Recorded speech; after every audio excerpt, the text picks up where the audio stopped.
How you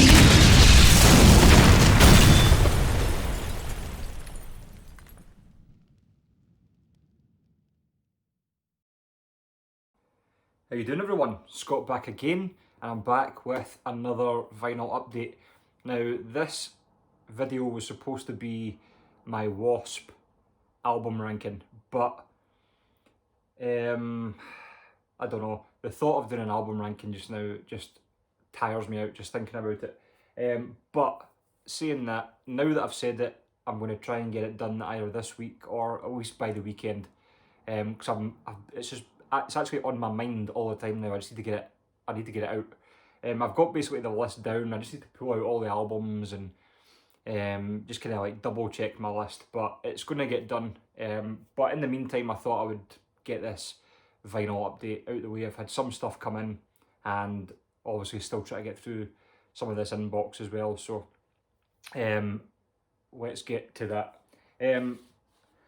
Let's start off very light with TNT 1989's Intuition.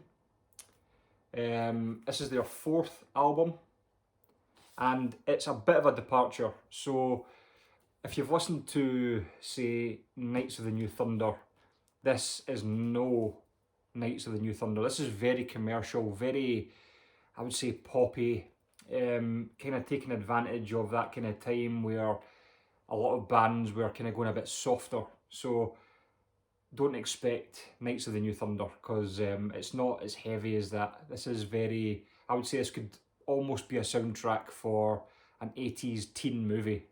It's just got that kind of cheesy edge to it, very ballady, but still an all-round good album. Tony Harnell sounds great, as always. Backing vocals are also done by Joe Turner of Yngwie Malmsteen, Rising Force. So yeah, an all-round good album, just not an album I would go back to again and again, or it's not going to be an album that's going to get, you know, like 2 spins in a row, but it's very, very good to have. I think I've now got the first 4 TNT albums. Still always kind of go to Knights of the New Thunder. It's just an absolute classic. But it's not a particularly easy album to pick up either, so I'm kind of glad I got a hold of that. But yeah, that's TNT Intuition. Much softer than their usual stuff, but you know, still worth a pickup. Next up is an album from 1988, and this has been on my radar for a long, long time, but it's never been like a priority to pick up. And I only really picked this up because it was in the record shop, and I thought, you know, it's kind of a bit different when you find an album in the wild. You kind of cling to it and you pick it up. But that is Rock City Angels, Young Man's Blues from 1988. Double album on this gatefold. They do have that kind of Guns N' Roses look about them. They are on the same label, Geffen. But this is, I don't know, you do get these bands like, for example, Cinderella. They kind of got more bluesier as they went on into like the early 90s. But this just kicks off blues start to finish. And I'm not a massive blues fan, but this works really well. It's almost like, you know, you get Cinderella, who were kind of like blues infused hard rock. You know, that kind of touch of blues in with their kind of hard rock. This is, I would say, like 50-50 hard rock and blues. It's kind of got that sound of Danzig, but less doomy. So it's a less doomy Danzig hard rock album, and you know what, it works really well. I don't know if that's a great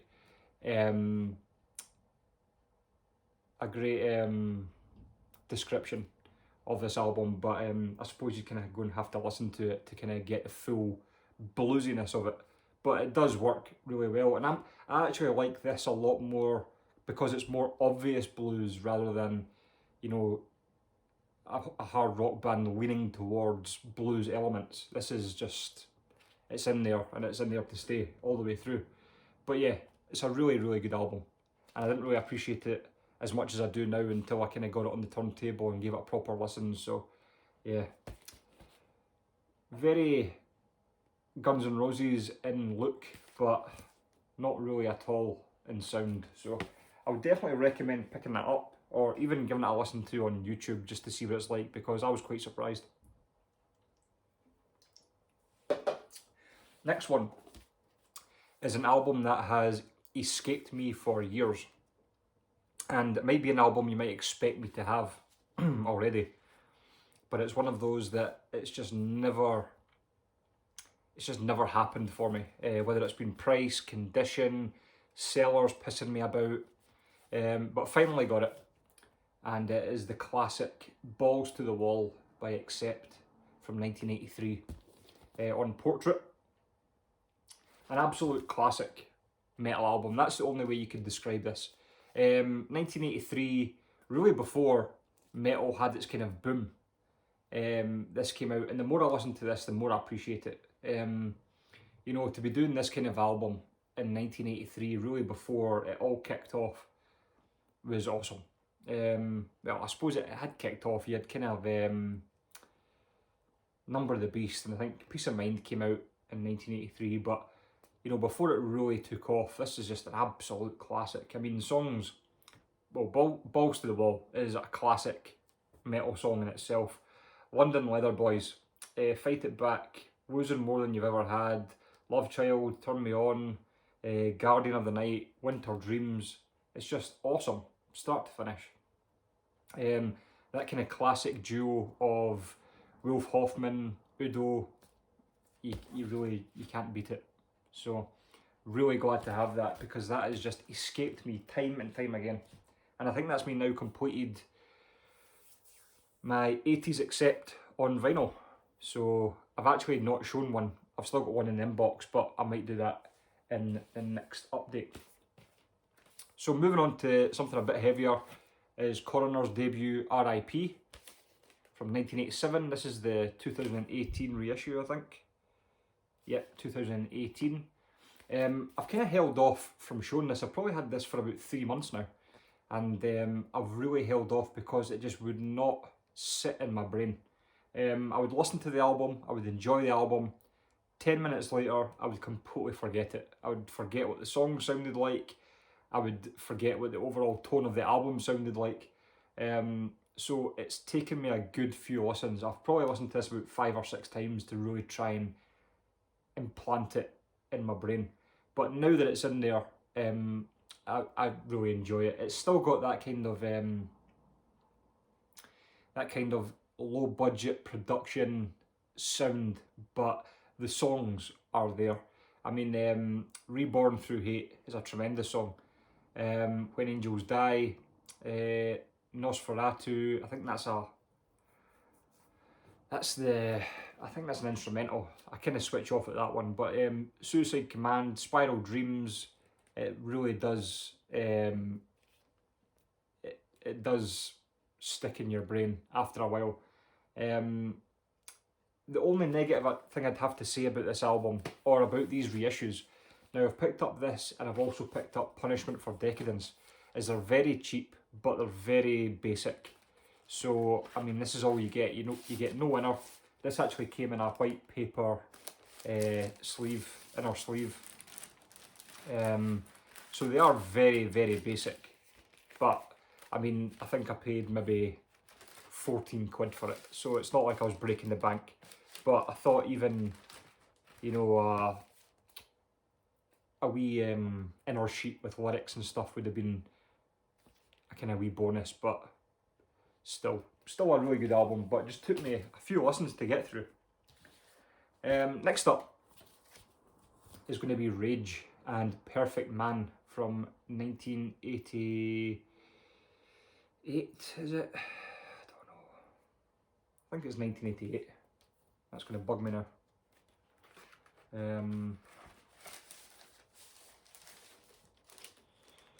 Talk Amongst Yourselves, 1988. So this is my first Rage album, and when you look at that cover, I mean, how can you not pick that up? But I saw this for a really good price. I think it was on eBay. So kind of along the lines of, I mean, a lot of you will be familiar with this album, but along the lines of kind of Halloween, that kind of 80s speed metal going on power metal sound. Songs like Wasteland, In the Darkest Hour, Don't Fear the Winter, Death in the Afternoon. I mean, I don't know why they do this with their back covers or even their writing, but I mean, look at the top and then it all fades in down to the bottom. So you can't actually really see the last two songs on that side, and the same with that side as well. That's annoying, but anyway, that doesn't reflect on the music. Still really great music, and that is definitely the band I would compare them to the most is Halloween. So yeah, really good. I'm not sure what this guy's doing with his trench coat on. It doesn't look very speed metal, but anyway, really good album, really great cover. Next is going to be a really cheap pickup on Amazon. I'd never heard this album before, and I saw it going for really cheap, so I thought, you know what, I'm just going to not pick it up, I'm going to give it a listen, see what I think, listen to the first couple of songs. I thought, yeah, for that price, that's going in the basket. So, it is Expenser and Kill the Conductor. Now that album cover just jumped right out at me. I'm sure this was released either this year or last year. Or I could be totally wrong, and it's 2015. So yeah, just only 5 years ago. I was only 5 years out. I thought it was newer than that, if I'm being honest. But yeah, I think these guys are either Swiss or Austrian or somewhere from that area of Europe. It's them there.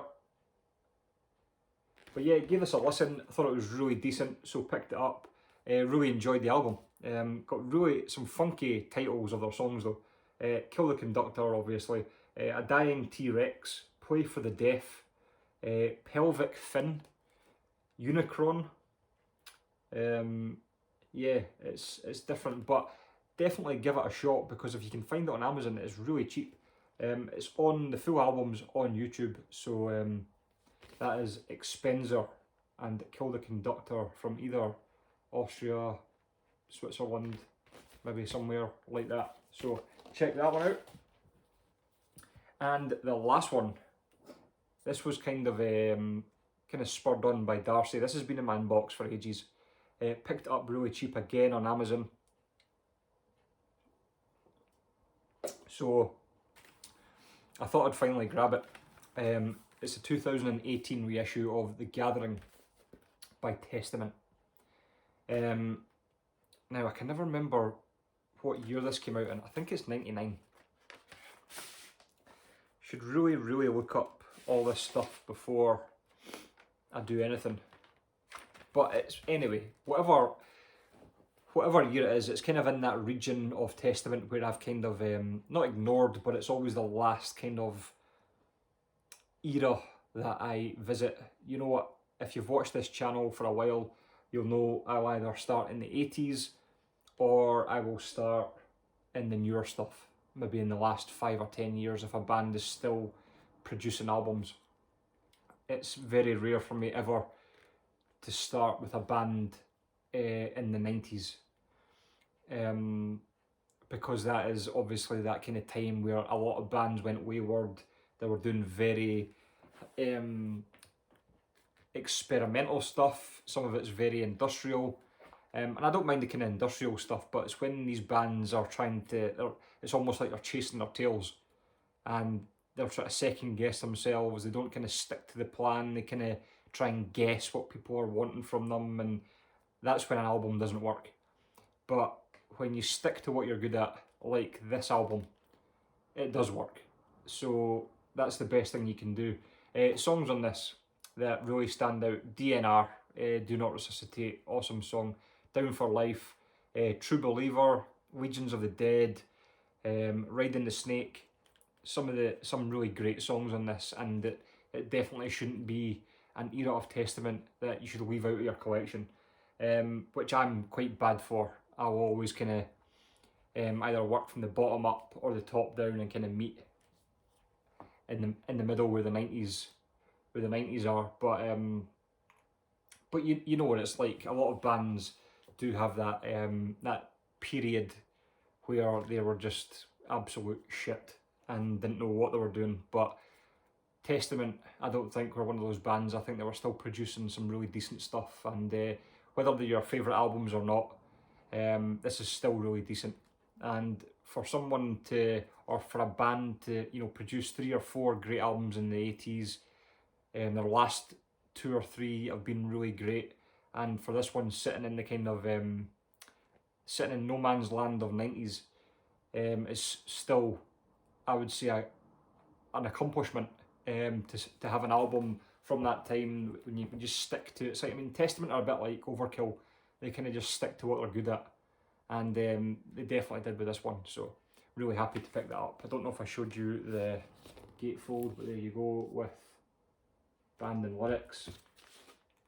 So yeah, that was a really great pickup. I think I'm only maybe one, maybe 2 albums away from completing my Testament collection on CD and vinyl. So I'm not going to promise an album ranking just yet, because I can't even get the Wasp one done yet, but that is definitely an album ranking I'd like to do in the future. So what I would like to add at the end as well is thanks everyone who's been supporting Contact and Blood. The channel is going really well. We've had some really great guests on in the last month. We also had Jay Walsh from Zentrix. We had Dave Garnett last night from Onslaught. Really nice guy as well. That went really well. So, but what we're going to do now is maybe for a couple of months kind of stick to the 4 of us. You know, get you guys back in the chat again. I know it's kind of hard to kind of chat away when you're listening to somebody or we're kind of chatting with somebody, but we're going to plan a Q&A, so a live Q&A for hopefully mid-November, and get you guys back in the chat. You can throw some questions at us, whether it's individually or as a group. We'll answer some of your questions. I would say filthier and stupider the better, but that's up to the other guys whether they want to answer stuff like that. But just, you know, get back to the kind of the fun that the 4 of us were having, get you guys back involved again a lot more, and yeah, it should be good fun. So until then, you can let me know what about the pickups, what you think of them, other albums that I've shown from certain bands that I should be picking up, or what do you think of kind of like the 90s era of some of these bands, because I know they're kind of like sore points for some people. Yeah, so you can let me know in the comments. Thanks for commenting, subscribing, liking, and until the Wasp album ranking, I'll see you very soon. Cheers.